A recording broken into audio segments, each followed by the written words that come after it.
When the magic had departed, behold, the angel of the Lord appeared to Joseph in a dream and said, Rise, take the child and his mother, and fled to Egypt, and stay there until I tell you. Herod is going to search for the child to destroy him.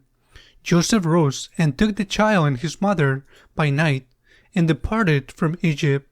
He stayed there until the death of Herod, that what the Lord had said through the prophet might be fulfilled. Out of Egypt I called my son. When Herod realized that he had been deceived by the magics, he became furious.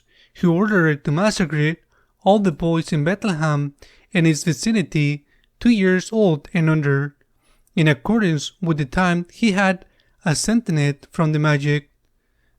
Then was fulfilled what he had been said through Jeremiah the prophet. A voice was heard in Ramah, sobbing and loud lamentation, Rachel weeping for her children, and she could not be consoled, since they were no more. The Gospel of the Lord.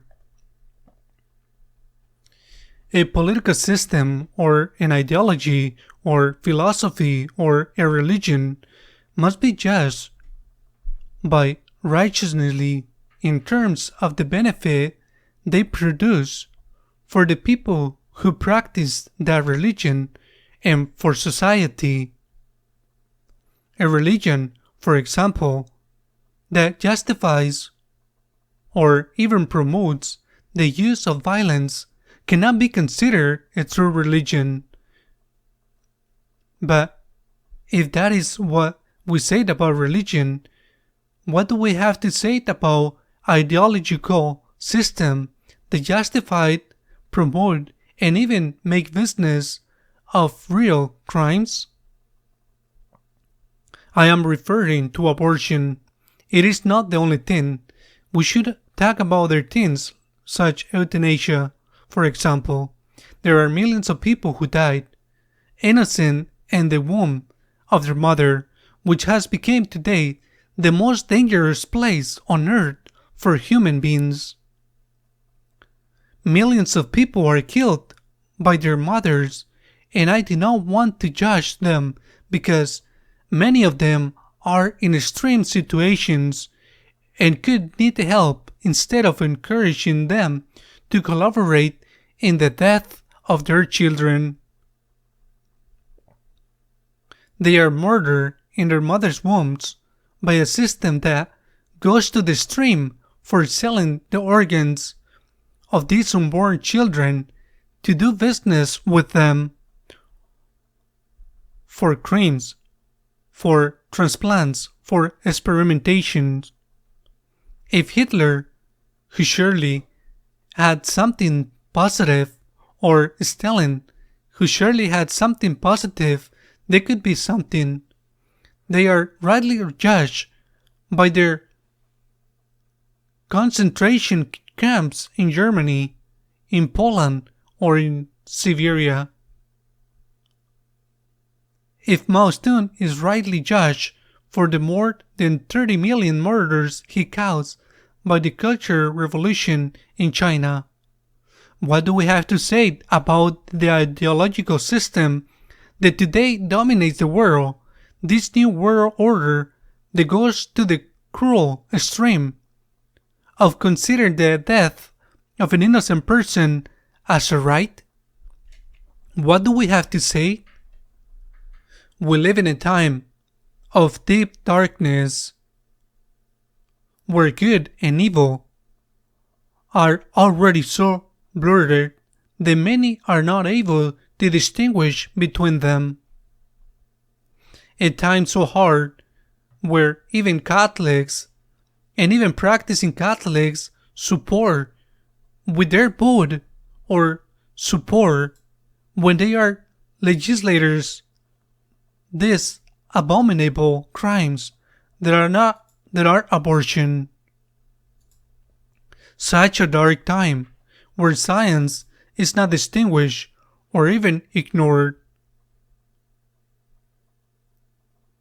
The Galilee case it is still talked about as if it were the great crime committed by the church, when Galileo, who was right, was basically simply spreading the idea of Kepler, the great astronomer, and he also had theories that were right. And what do we have to say today when science says without the slightest doubt that from the moment of the embryo exists, there is a human being different from the mother who has rights? And this is not an opinion, this is science, and it's also something that the law itself recognizes. If the husband dies, for example, or the father, without the need to be married, and leaves a lady to his wife or someone who has some kind of a right of inheritance, pregnant, the nasciturus, the baby that has not been born legally, will have the right, a part of inheritance. Why is it considered like that? Because it is a human living being. If he leaves a kiddo, a puppy, very dear to him, unless in the countries where cats and dogs can inherit, he has left in his will. He has no right whatsoever. Even the law itself recognizes the unborn child is a human being, and I repeat, above all science says so. Whatever, it's all the same.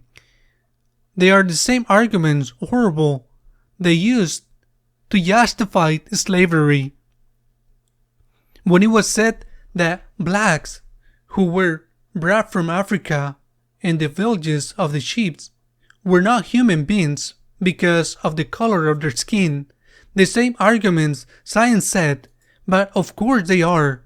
But they didn't matter. It was business behind.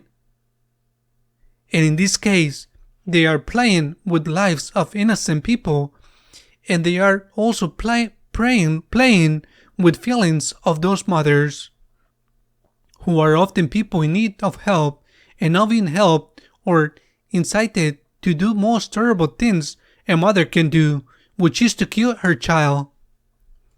That woman who is pregnant is not going to be a mother the day she gives birth.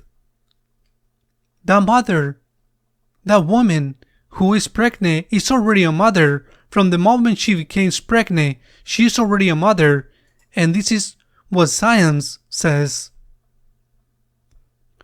Pushing a woman to kill her children when what she needs is help, and what is needed is to save both lives, the life of the mother, who is already a mother, even if the child is not born yet, and the life of the one who has to be born because he has the right to it, and on top of that, making business out of it, to sell the little pieces destroyed it in the mother's womb, or to wait until they grow a little more to take them out, and to be able to distribute them as transplant material offered it to the very rich, because it never reaches the poor.